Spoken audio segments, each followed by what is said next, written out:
Chapter 11. Helen, it's not what you say! Josh emerged from under the bookcase. We were trying to catch Daisy, Catelyn stammered.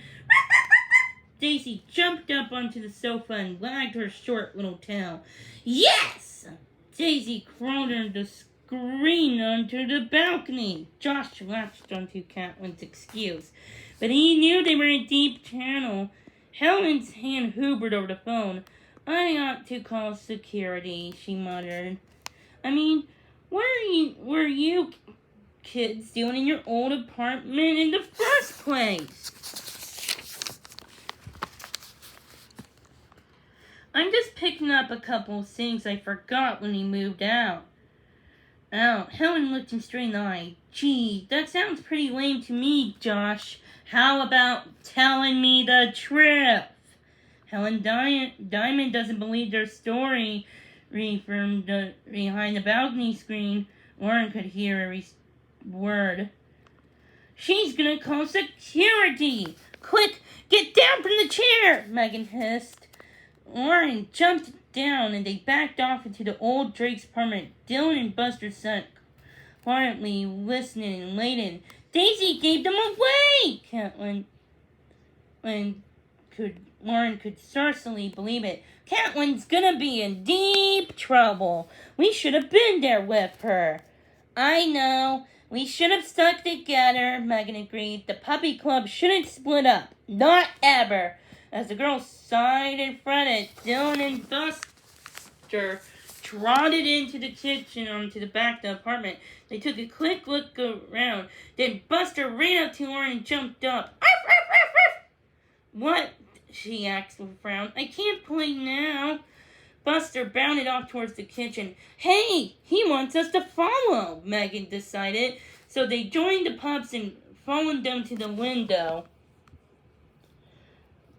looking out onto the fire escape.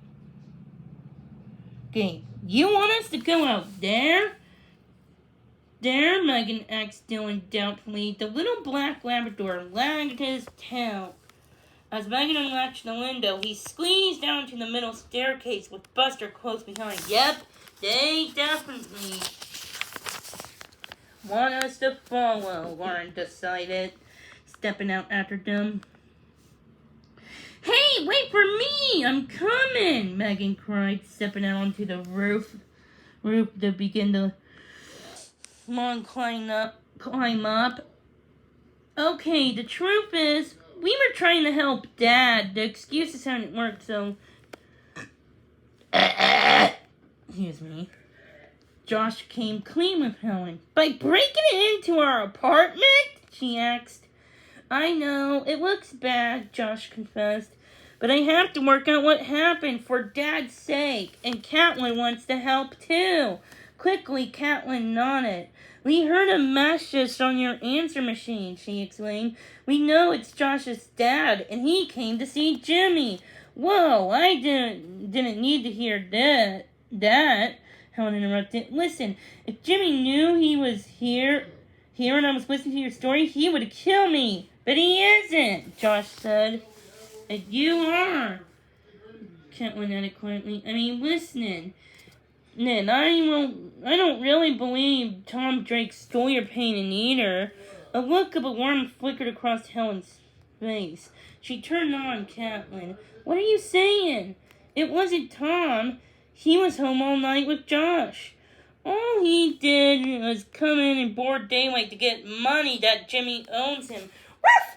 Daisy said from behind her cushion on the sofa. Listen here, little Miss Know-it-all. You just went a step too far. Suddenly angry, Helen picked up the phone and spoke into it. Security? This is Helen Diamond. No, don't! Josh pleaded. You're Dad's friend. He wouldn't steal from you and Jimmy. I know that as well as I do. Up on the roof, Warren and Megan followed Buster and Dylan. Between the satellite dishes and water tanks, Dylan's nose was to the ground, sniffing up every scent. Buster was jumping up in the tall water tanks. snuffling and scurrying from another. I wish we knew what we were looking for. Feeling helpless, Lauren glanced up at the sky and saw a helicopter drawing near. Its blades whirled nosily as it hovered ahead. "Watch out! It's gonna land!" Megan ran to pick up Dylan and crouched behind one of the tanks. "This our luck," Lauren groaned. She and Buster joined Megan and Dylan from behind the tank. Sure enough, the helicopter dropped slowly from the sky, its blades turning and sending a wild windstorm across the roof. It landed in the yellow circle and the engine died. Slowly, the blades stopped turning, and a figure stepped out from the cockpit. From their hiding place, Megan and Lauren recognized the burly security guard who had chased them with his big, beefy dog. The dog was there too, bowing down from the cockpit and sticking close to the security guard's heels. Megan and Lauren ducked down low and prayed that they won't be seen. The man reached the entrance to Jimmy Diamond's lift. He pressed the button and was about to step inside when he changed his mind as if he'd forgotten something. So he strode back across to the roof. "Hello? Security? Forgot what I just said Helen gave in to Josh's pleas. "Okay, I don't need you right now." "Okay, thanks." Helen breathed a sigh of relief and sat down beside Daisy on the sofa. Helen took Josh over to the fireplace. Together they stared at the dark red space where the paint of Fifi and Peridot, the dog, used to hang. "I never even really liked that picture," she confessed. "Neither did Jimmy. Dad didn't steal it," Josh insisted more calmly. There was a long silence. Then Helen murmured, "I know." Catelyn gasped. "Let Josh do the talking," she told herself. "Why did Jimmy want to make it look like Dad was guilty?" he asked, still staring at the empty space on the wall. Helen gave her answer. So he sat Tom up so he wouldn't have to pay him the money he owns. End of story. Josh nodded and said nothing. "I went along with it," Helen admitted. "I knew that Jimmy was up to something when he pointed that certain finger at your dad.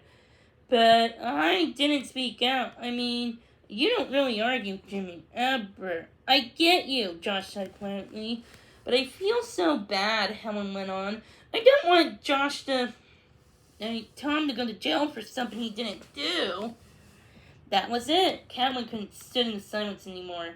"So if Josh didn't do it, then we have to find out who did." Helen shot back with a troubled look. "Look, there's a real thief out there, and he's about to go free unless we do something to stop it." Catelyn needed to move things on. "You have to tell Jimmy to let Tom Drake off the hook." Helen looked scared. I can't." "Yes, you can," Catelyn argued. "I don't know what you're asking." Helen paced around the floor, glancing at Josh and then shaking her head.